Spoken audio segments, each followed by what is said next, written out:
Hello, good morning everyone. Thank you for being here. My name is Arnau. I'm the CEO and co-founder of Gudzu, the company, the Web3 company that has been taken all the curation for this first Web3 summit in collaboration with Primavera Sound. We would like to thank you to Polkadot and Web3 Foundation. I like to say hello to everyone, but the first panel will be taken by Ursula, Pauline, and Bertrand, and they will be introducing how Web3 will be experimenting like this change in this entertainment industry. Thank you everyone, and we'll be here after. So be free to say hello to everyone, and yeah, well, networking, welcome. Thank you. Thank you, Arnau.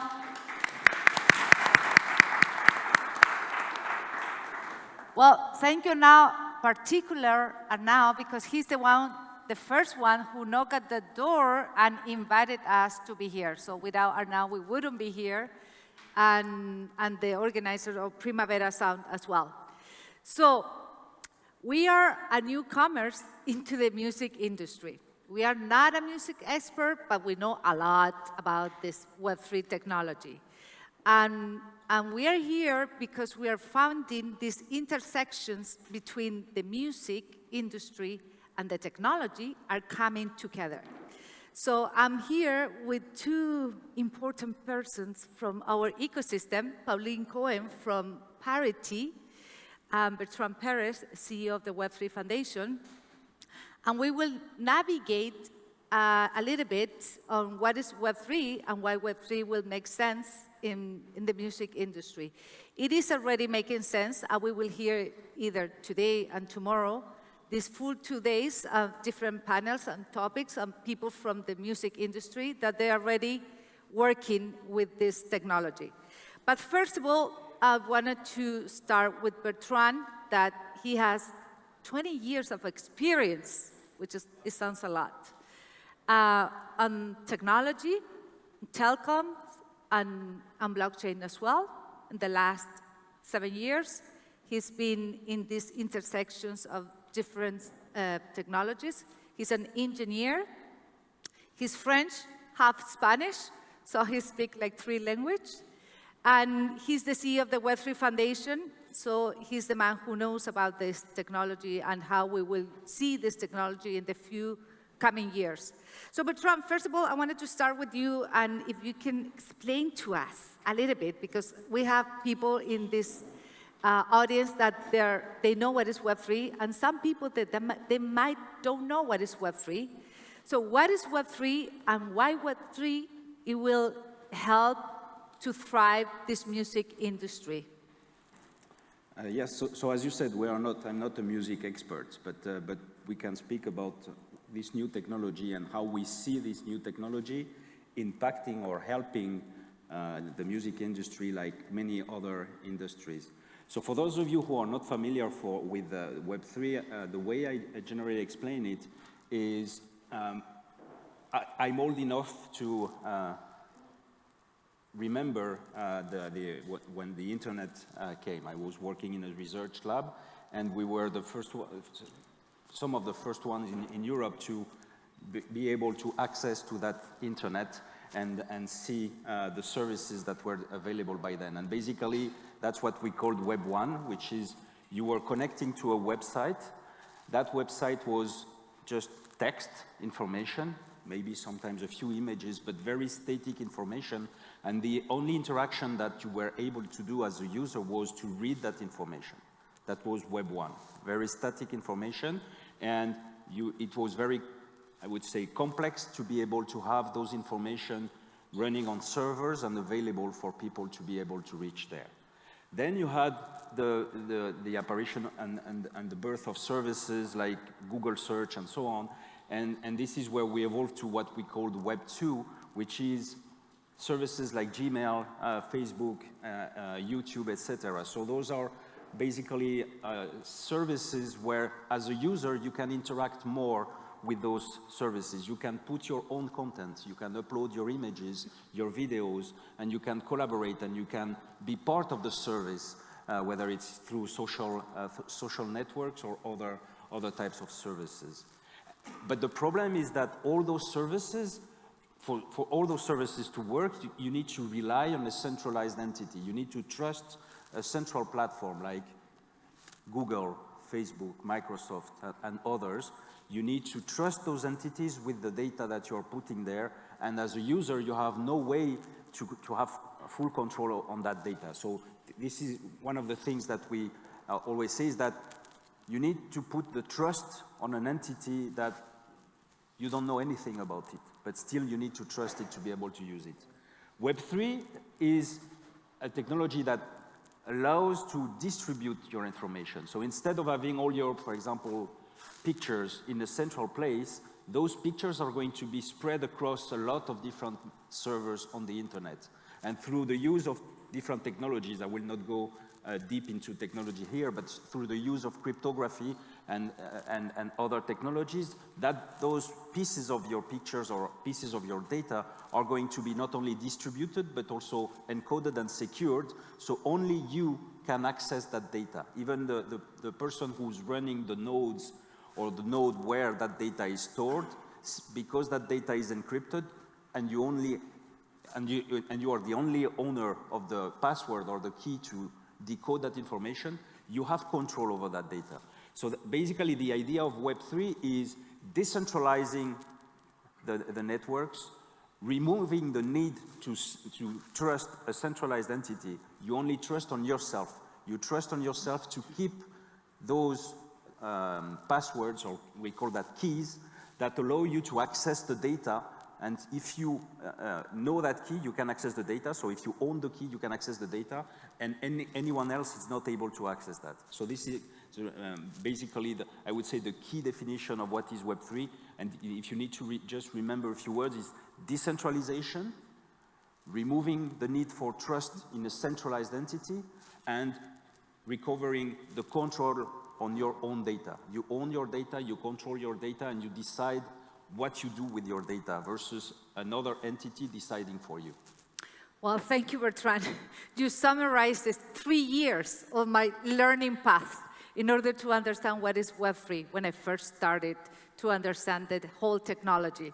So I'm going to jump into Pauline, because she's the head of the Polkadot Academy, and the learning path is crucial in this technology.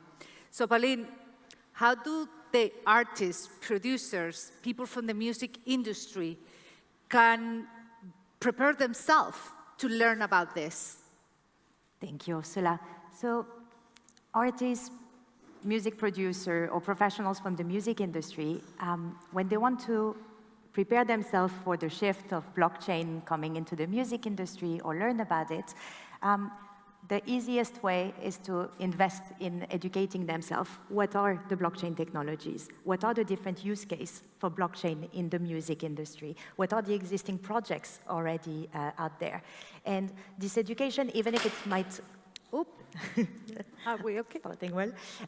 Even if it may seem intimidating to go into, for those words to collide and to learn about those new technologies, there is actually a lot of material already out there. The learning can go gradually through following podcasts, articles, taking an online course, maybe even join an academy running, like the Polkadot Blockchain Academy. I can put a product placement here. But just basically going out there and starting learning a bit more about the technology themselves. What is blockchain? What is DeFi? What are cryptocurrencies? And how can they apply themselves to the music industry? Yes. So to go into this rabbit hole, right? It's crucial for many. I mean, I did, and I'm sure that many of you guys did it as well. But the technology sounds great, but we have some challenges as well as we are navigating this new technology. So Bertrand, what would be those challenges in navigating, or the entry point into the Web3? So, and I would give answer on the challenges for Web3 and also try to address the challenges because we're here in a music context. So just to talk about what I see could be the challenges from the music industry itself. When it comes to Web3, well, the challenges are very obvious, especially in the last days. So we're seeing a lot of noise from regulators in the United States, putting a heavy pressure on some companies and some projects. So regulation is important, and this has been, I would say, there for a long time. Some parts of the world have been taking that very seriously and have understood that this innovation is going nowhere. It's there to stay and it brings a lot of value. So instead of fighting against it, they wanted to find ways to have smart regulation and be able to get the benefits of the innovation and the benefits of all the value creation when it comes to job creation, company creation, and so on, without, of course, allowing for the dark side of it, which is all the bad usages that you can see around these kind of technologies. And Europe, for example, is one of the leaders in that field, thanks to the MiCA regulation, and there's more coming in Europe in terms of regulation. In Asia also, there's also some good laws and good regulation coming, and the US is a bit behind for now for different reasons, but I hope that this will come to a much better, much positive situation soon. Now, when it comes to music, there's, I think, in addition to the problems for Web3, and if I may, I'd like to add one, which is also we also have our own problems, and I feel that one of the things that we need to achieve as an industry is to. I was speaking yesterday with a person, and he had that expression that is very true. It's we need to have that iPhone moment where basically we need to find ways to give that technology to the users without asking for those users to be cryptographical experts, to understand about how the private keys, public keys, all those kind of questions. Basically, today, when you use an iPhone, you're not a TCP/IP or any of the protocols that are used through your iPhone. You just have a phone, you use it, it has a user interface that is user-friendly, and that's it. And we need also, as an industry, to have that in mind, to understand that we are developing protocols, we are developing technology for end users, and we need to find ways to make that technology as simple as possible if we want to have a broader adoption. So regulation is one, but we also have our own homeworks to be done. And then on the side of the music industry, I would say there's some specific regulation. So how do you manage copyright? How do you manage taxation? How do you manage how you share the value? Because one of the beauty of Web3 is that you can remove a lot of the middlemen in an industry, and that's great because it gives potentially more share of the value to the, for example, to the music creator. But how do you handle that, not from the technological perspective, the technology provides that, but from the pure contractual and taxation and copyrights perspective? How do you handle that, and how do you certify that that piece of music is really genuine and unique? And I feel that for that, Web3 brings a lot of answers and a lot of solutions to allow artists and creators to get more out of their work and out of their creations. Yeah, no, definitely. We are still in a very early stage. So the music industry, as many other industries as well, they have a long way to go with all of this. But we have seen right now in the music industry, a lot of people experimenting with NFTs, for example.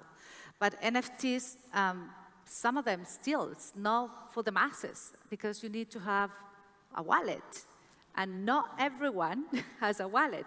So that's one of the entry points that it might be one of the challenges as well, on how to create these seamless products. We need to create more products into the industry. But speaking about learning and learning, because we should never stop learning. As a matter of fact, my mom, she's there, she's coding right now. She's learning how to code a video game. So she's one of the examples of someone who keeps learning. But Pauline, this is a technology, and I have to be honest, I learned it in community. I didn't learn it by just myself reading a white paper.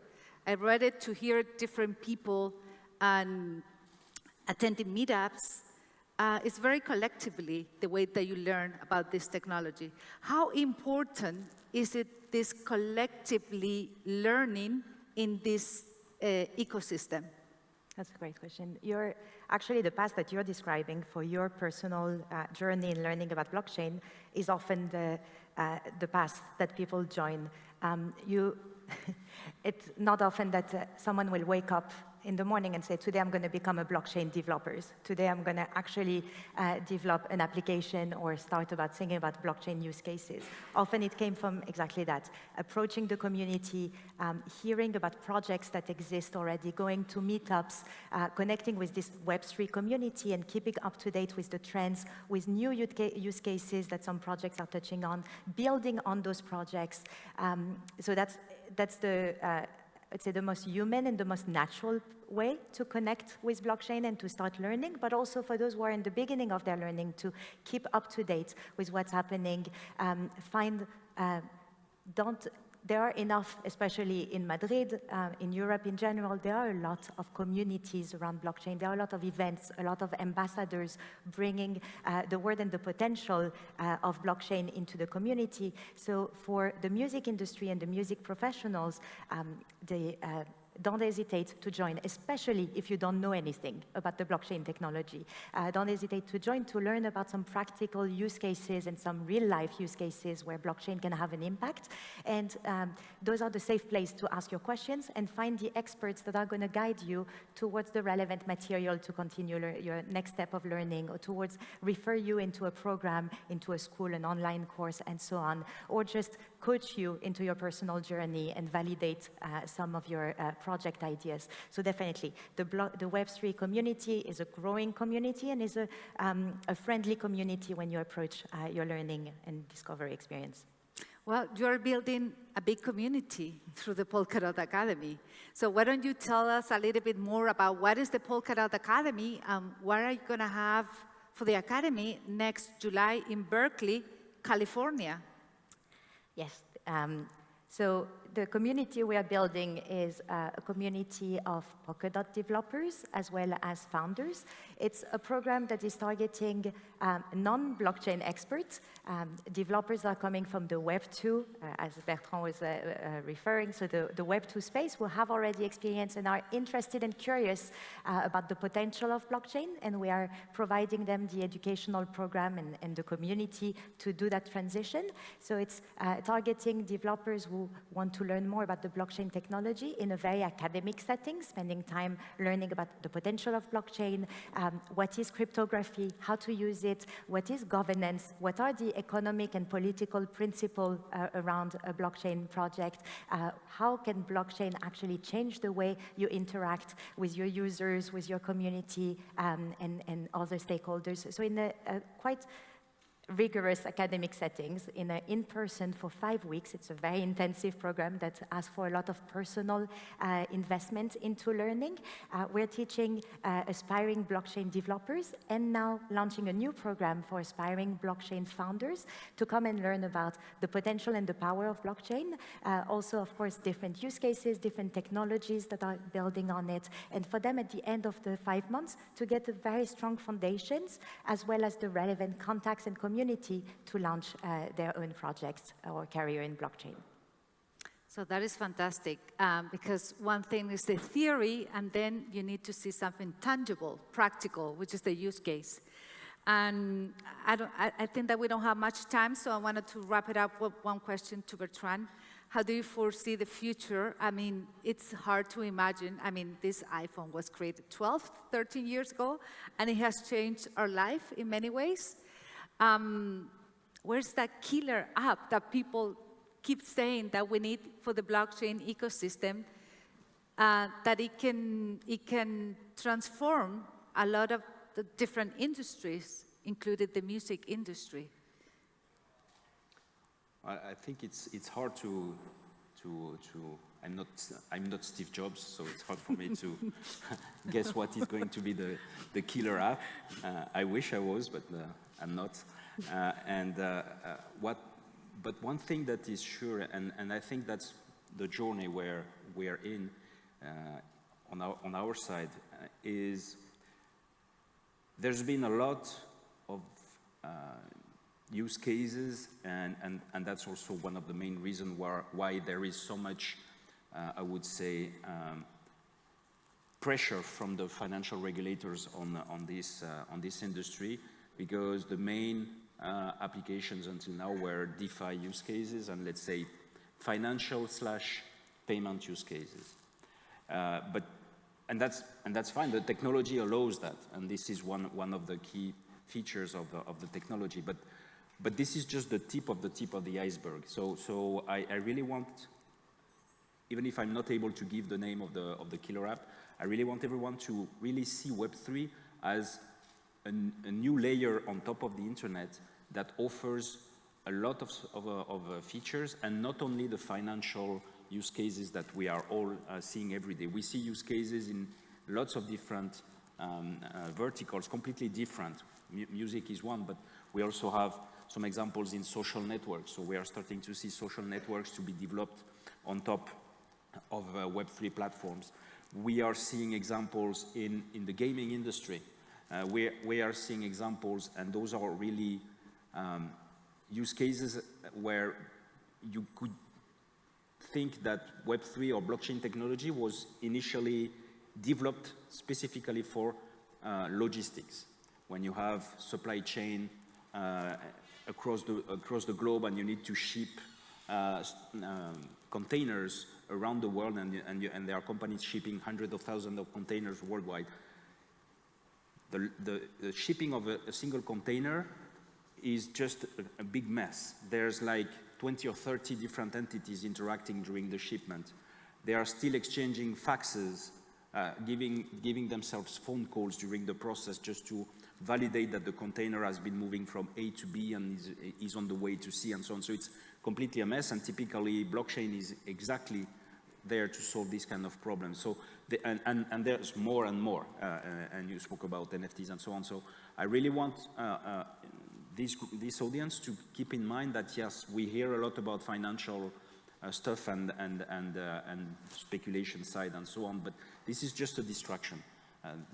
This technology brings much more than that, and is really and gives back to the users something that is going to be even more important in the future, which is control over your own data. People are starting to realize the value and the power of their data, and I think this is really something that is important for the future. That is a good wrap. And as a matter of fact, today, this morning, we're going to go deeper on what you have said on control your own data, because we are having Kilt as well, and they're working with credentials, which is important and crucial on how to move forward with this technology as well, because you have to own your own data. You don't have to be the product, and that is Web3 as well. So thank you, Pauline, thank you, Bertrand, and thank you all.